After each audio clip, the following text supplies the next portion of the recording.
Hey everybody, I'm Waller's Wallet, and in this video, we're going to be taking a look at the Capital One breach and the issues here with this.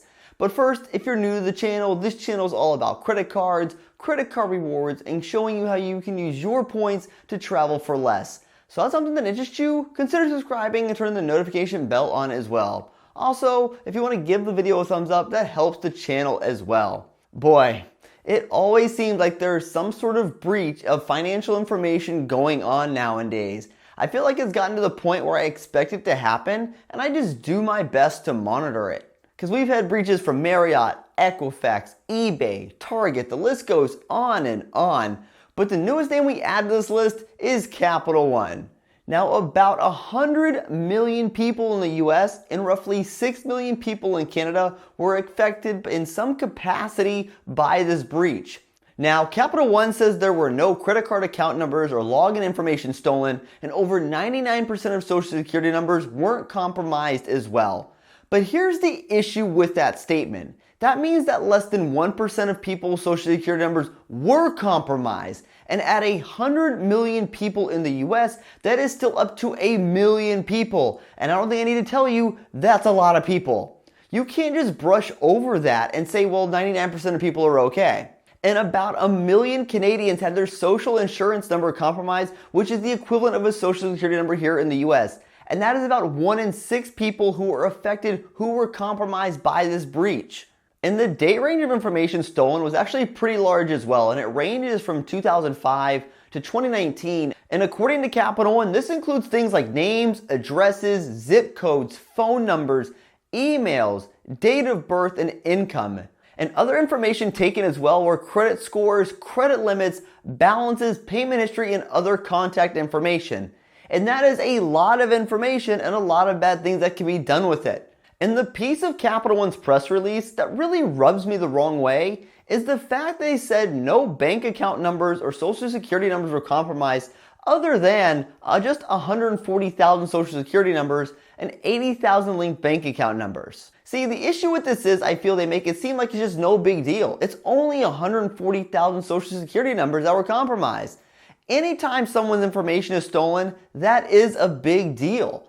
And Capital One's going to make free credit monitoring and identity protection available to everyone involved, which I feel is a given here, and that just seems to be the standard response from any company when there's a breach of information. Now, I'm not even going to act like I know what banking IT is like, because I have no idea. But with all the issues that have been popping up, you would think banks would not want to be the next headline and really make sure that their security is, well, secured. But Capital One states in their press release that they invest heavily in cybersecurity. But what does that exactly mean when someone is able to exploit a specific configuration in your infrastructure? Why was that specific configuration able to be exploited and it's not secured in the first place? And again, I'm not an IT person or an IT expert, but those are some of the first things that come to my mind. If you happen to be an IT person or an IT expert and have a good explanation, feel free to leave me a comment on this. Now, a few years ago, United started offering a Miles Bounty program and rewarded people depending on the security bugs they were to find. So Capital One, if you can't properly monitor your security, why not offer up rewards to people who can help identify issues and keep your system safe? That seems to be a win-win for everyone, doesn't it? Because paying someone, let's say, $10,000 for a bug they find is a hell of a lot cheaper than the 100 to 150 million that you're estimating this is going to cost you. And this incident occurred back on March 22nd and March 23rd, and it was finally reported by someone on July 17th. And then it was 12 days before Capital One informed the public of the issue. And Capital One, I think it's great that you found the issue, but 12 days is far too long, and you should be notifying the public as soon as possible so we can take the additional steps we need to protect ourselves, because you're clearly not. And this leads me to the next part here. Should you be freezing your credit reports?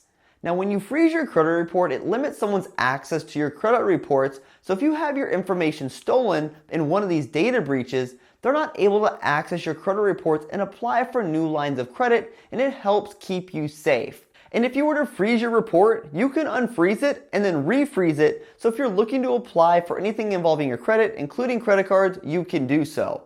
And when you freeze your reports, you're given a PIN number associated with that credit report freeze. And you need that PIN number in order to unlock the report if you were looking to apply for any sort of credit. And if you don't have that PIN number, well, you can't unfreeze the report and you can't apply for that line of credit.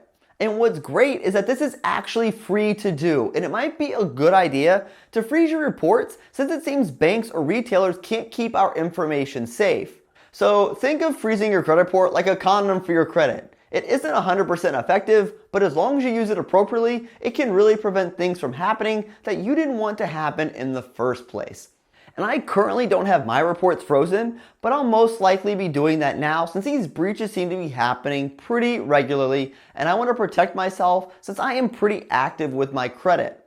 And freezing your credit will help prevent someone from opening a new line of credit in your name, but they could still access credit if you currently have it.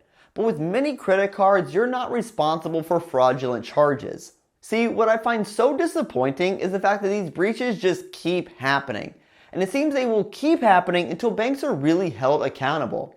And until banks or stores keep our information secure, it's really on us to monitor and protect ourselves. If not, we could have issues when it comes to our identities, our credit, and other things that are important as well. So tell me, what do you think of the Capital One data breach? Hey, if you like this video, consider giving it a thumbs up. And if you know somebody who might benefit from this video, feel free to share it with them. And if you want to help support the channel, a simple way is to use the links on the website or in the description below.